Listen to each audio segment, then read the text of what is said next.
നമസ്കാരം. ഇന്നത്തെ നമ്മുടെ ഈ വിശകലനത്തിലേക്ക് എല്ലാവർക്കും വലിയൊരു സ്വാഗതം.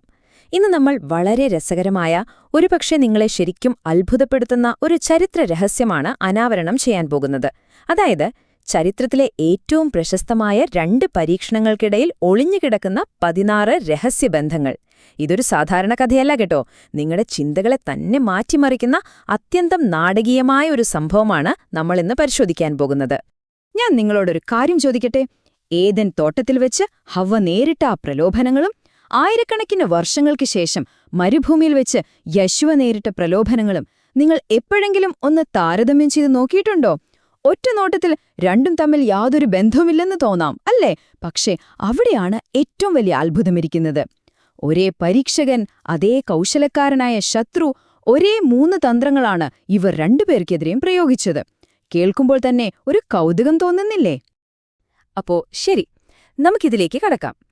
പ്രധാനമായും 5 കാര്യങ്ങളാണ് നാം ഇന്ന് നോക്കുന്നത്.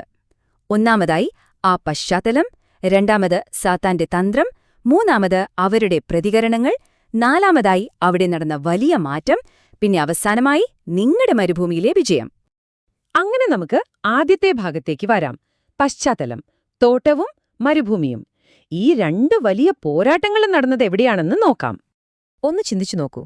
ഉൽപ്പത്തി 2-ാം അധ്യായത്തിലെ ആ പശ്ചാത്തലം. എല്ലാം തികഞ്ഞ് മനോഹരമായ ഒരു ഏദൻ തോട്ടം. മനുഷ്യരവിടെ ദൈവത്തോടൊപ്പം നടന്നു. ജീവവൃക്ഷവും മനോഹരമായ ഫലവൃക്ഷങ്ങളും, അങ്ങനെ അവർക്ക് വേണ്ടതെല്ലാം അവിടെ ഉണ്ടായിരുന്നു.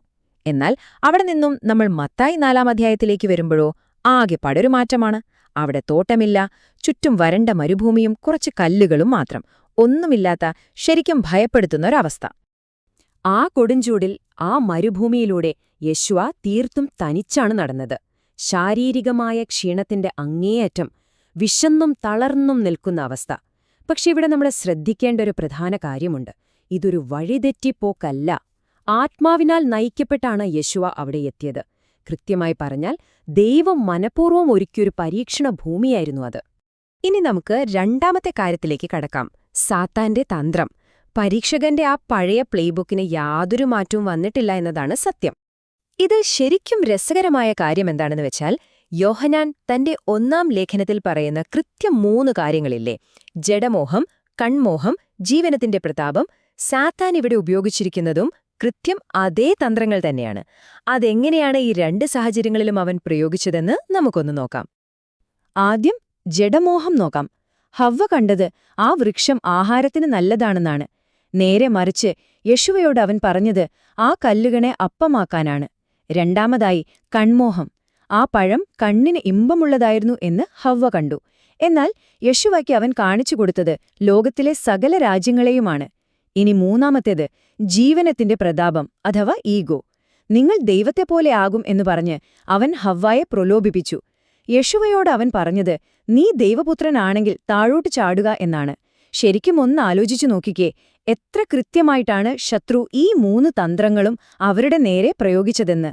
ഇനി 3-ാമത്തെ ഭാഗം, പ്രതികരണങ്ങൾ. ഈ കഥയിലെ ഏറ്റവും നിർണായകമായ വഴിതിരിവ് ഇതാണ്. ദൈവം ശരിക്കും പറഞ്ഞോ എന്ന് സാത്താൻ ഹവ്വയോട് ചോദിച്ചു. ഹവ്വ ആ ചോദ്യത്തിന് ചെവി കൊടുത്തു എന്നതാണ് അവിടെ സംഭവിച്ച ആദ്യത്തെ തെറ്റ്. അവൾ അവനുമായി സംസാരിക്കാൻ തയ്യാറായി. മാത്രമല്ല, ദൈവത്തിന്റെ വചനത്തിൽ സ്വന്തം വാക്കുകൾ കൂട്ടിച്ചേർക്കുകയും ചെയ്തു. അതായത്, ദൈവവചനത്തിന് മുകളിൽ നിൽക്കാനാണ് അവൾ അവിടെ ശ്രമിച്ചത്.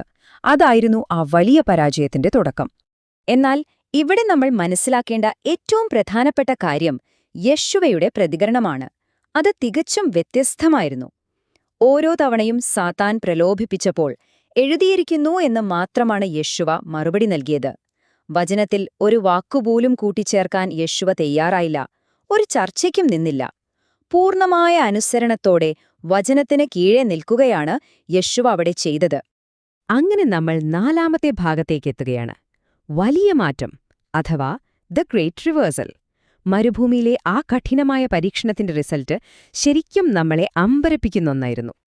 ഇവിടുത്തെ വിരോധാഭാസം നിങ്ങൾ ശ്രദ്ധിച്ചോ? ആദ്യത്തെ മനുഷ്യനായ ആദം ഒരു മനോഹരമായ തോട്ടത്തിൽ വേണ്ടതെല്ലാം ഉണ്ടായിരുന്നിട്ടും എല്ലാ സൗകര്യങ്ങൾക്കും നടുവിൽ വെച്ച് വളരെ ദയനീയമായി പരാജയപ്പെട്ടു.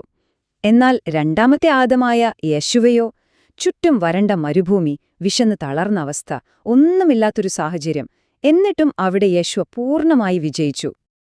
ഏദൻ തോട്ടത്തിൽ സാത്താനായിരുന്നു വേട്ടക്കാരൻ. അവനാണ് അവിടെ കെണിയൊരുക്കിയത്. എന്നാൽ മരുഭൂമിയിൽ സംഭവിച്ചത് ചരിത്രത്തിലെ ഏറ്റവും വലിയ വഴിത്തിരിവാണ്. യശുവയ്ക്കു മുന്നിൽ താൻ വിജയിക്കുകയാണെന്ന് കരുതി സാത്താൻ വീണ്ടും ഒരു വലിയ കെണിയൊരുക്കി. പക്ഷേ യശുവയുടെ അപൂർണമായ അനുസരണത്തിലൂടെ ദൈവം യഥാർത്ഥത്തിൽ സാത്താന്റെ തല തകർക്കാനുള്ള തന്റെ വലിയ പദ്ധതി അവിടെ നടപ്പിലാക്കുകയായിരുന്നു. ചുരുക്കി പറഞ്ഞാൽ അവിടെ വേട്ടക്കാരൻ സ്വന്തം കെണിയിൽ ഇരയായി മാറുകയായിരുന്നു. ഇനി അവസാനത്തെ ഭാഗം, നിങ്ങളുടെ മരുഭൂമിയിലെ വിജയം. ഈ പഴയ ചരിത്രം ഇന്നത്തെ നമ്മുടെ ജീവിതത്തിൽ എങ്ങനെ പ്രായോഗികമാക്കാമെന്ന് നോക്കാം. ഇത് നോക്കൂ, ഈയൊരു കാര്യം ഇതിനെല്ലാം വളരെ മനോഹരമായി വരച്ചു കാണിക്കുന്നുണ്ട്. ആദം ഏദൻ തോട്ടത്തിൽ മനോഹരമായൊരു ജീവനുള്ള വൃക്ഷത്തെ തെരഞ്ഞെടുത്തു. പക്ഷേ അത് നമുക്കെല്ലാവർക്കും നൽകിയത് മരണമാണ്. എന്നാൽ യശുവയോ ക്രൂശ് എന്നൊരു ഉണങ്ങിയ മരത്തെയാണ് തെരഞ്ഞെടുത്തത്. ആ ഉണങ്ങിയ വൃക്ഷമാകട്ടെ നമുക്ക് നൽകിയതോ നിത്യമായ ജീവനും. എത്ര വലിയൊരു വ്യത്യാസമാണല്ലേ അത്! അവസാനിപ്പിക്കുന്നതിനു മുമ്പ് ഞാൻ നിങ്ങളോടൊരു കാര്യം ചോദിക്കട്ടെ. നിങ്ങൾ ഇന്ന് ഏത് മരുഭൂമിയിലൂടെയാണ് നടന്നു പോകുന്നത്? ചിലപ്പോൾ നിങ്ങളുടെ ചുറ്റും കല്ലുകളും വരൾച്ചയും മാത്രമായിരിക്കാം. ഒരുപക്ഷേ ശത്രു ഇതേ തന്ത്രങ്ങളുമായി തന്നെയാകും നിങ്ങളുടെ മുന്നിലും വരുന്നത്. എന്നാൽ ഒരു കാര്യം എപ്പോഴും ഓർക്കുക, നിങ്ങളുടെ പ്രതിനിധിയായ യഹോശുവ ആ യുദ്ധം നേരത്തെ തന്നെ ജയിച്ചു കഴിഞ്ഞു. അപ്പോഴീ വലിയ വിജയം നിങ്ങളുടെ ഇന്നത്തെ പോരാട്ടങ്ങളെ എങ്ങനെ മാറ്റുമെന്നാണ് നിങ്ങൾ ചിന്തിക്കുന്നത്? ഇതൊന്ന് ആലോചിച്ചു നോക്കും. ഈ ഒരു ചിന്തയോടുകൂടി നമുക്ക് ഇന്നത്തെ ഈ വിശകലനം അവസാനിപ്പിക്കാം. നിങ്ങളുടെ മരുഭൂമികളെ ധൈര്യത്തോടെ നേരിടുക, വിജയിക്കുക.